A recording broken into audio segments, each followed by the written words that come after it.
அநியாயமாய் வந்த அதிக வருமானம். அநியாயமாய் வந்த அதிக வருமானத்திலும் நியாயமாய் வந்த கொஞ்ச வருமானமே உத்தமம். இந்த பிரபஞ்சத்தில் செல்வந்தர்கள் இருக்கிறார்கள், தரித்திரர்கள் இருக்கிறார்கள், நடுத்தர வர்க்கத்தினரும் இருக்கிறார்கள்.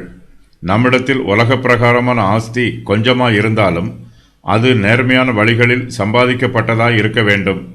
நம்மிடத்தில் போதும் என்கிற மனப்பக்குவம் காணப்பட வேண்டும். பேராசை இருக்கக்கூடாது. நம்முடைய ஆஸ்தியினாலும் நாம் கர்த்தரை சந்தோஷமாய் ஆராதனை பண்ண வேண்டும். கர்த்தரே நமக்கு ஆஸ்தியை கொடுத்திருக்கிறார் என்று விசுவாசித்து அதை பயபக்தியோடு பயன்படுத்த வேண்டும். நம்முடைய ஆஸ்தியை கர்த்தருடைய நாம மகிமைக்காகவும் அவருடைய பிள்ளைகளின் பிரயோஜனத்திற்காகவும் பயன்படுத்துவது உத்தமமானது. அப்போது கர்த்தர் நம்மை அதிகமாய் ஆசீர்வதிப்பார். கர்த்தருடைய ஆசீர்வாதமே மெய்யான ஐஸ்வர்யம். ஒரு சிலர் அநியாயமாய் ஐஸ்வர்யத்தை சேர்ப்பார்கள்.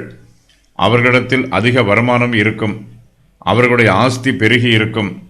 தங்களிடத்தில் உள்ள ஆஸ்திகளை யாருக்கும் பிரயோஜனம் உண்டாகுமாறு செலவு பண்ண மாட்டார்கள். தீய வழிகளில் செலவு பண்ணுவார்கள். தங்களுடைய மாம்சத்தின் இச்சைகளை நிறைவேற்றுவதற்காக தங்கள் ஐஸ்வர்யங்களை பயன்படுத்துவார்கள். இப்படிப்பட்டவர்களிடத்தில் கர்த்தருடைய ஆசீர்வாதம் தங்கி இருக்காது. அநியாயமாய் வந்த அதிக வருமானத்தை பார்க்கிலும் நியாயமாய் வந்த கொஞ்சம் வருமானமே உத்தமம்.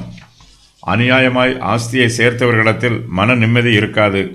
அவர்களிடத்தில் போதும் என்கிற மனப்பக்குவம் இருக்காது. அவர்களுக்கு அதிகமான ஆஸ்தி இருந்தாலும் இன்னும் திரளான ஆஸ்தி வேண்டும் என்று பேராசைப்படுவார்கள். இதற்காக அநீதியான வழிகளில் வருமானம் பண்ணுவார்கள். இப்படிப்பட்ட ஆஸ்தி நிலைக்காது. இது இவர்களுக்கும் பிரயோஜனமாயிராது, மற்றவர்களுக்கும் பிரயோஜனமாயிராது. நியாயமாய் வருகிற வருமானம் கொஞ்சமாய் இருந்தாலும் அதுவே உத்தமம்.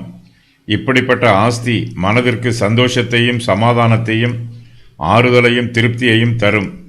நியாயமான வழிகளில் சம்பாதிப்பதே மிகவும் நல்லது. நியாயமான வழியே ஞானமான வழி. நியாயமாய் சம்பாதிக்கிற ஆஸ்தி தங்கும், அது ஆசீர்வாதமாய் இருக்கும். கர்த்தர் எல்லா மனுஷரையும் நியாயம் தீர்ப்பார். ஒரு தரம் பிறப்பதும் பின்பு மரிப்பதும் பின்பு நியாயத்தீர்ப்படைவதும் எல்லா மனுஷருக்கும் நியமிக்கப்பட்டிருக்கிறது. நம்முடைய நியாயத்தீர்ப்பு நாளின் போது நம்மிடத்தில் எவ்வளவு ஆஸ்தி இருக்கிறது என்பதன் அடிப்படையில் நாம் நியாயம் தீர்க்கப்படுவதில்லை. நம்முடைய கிரியைகளுக்கு தக்கதாகவே கர்த்தர் நம்மை நியாயம் தீர்ப்பார். கர்த்தருடைய நியாய தீர்ப்பில் நீதியும் நியாயமும் சத்தியமும் இருக்கும்.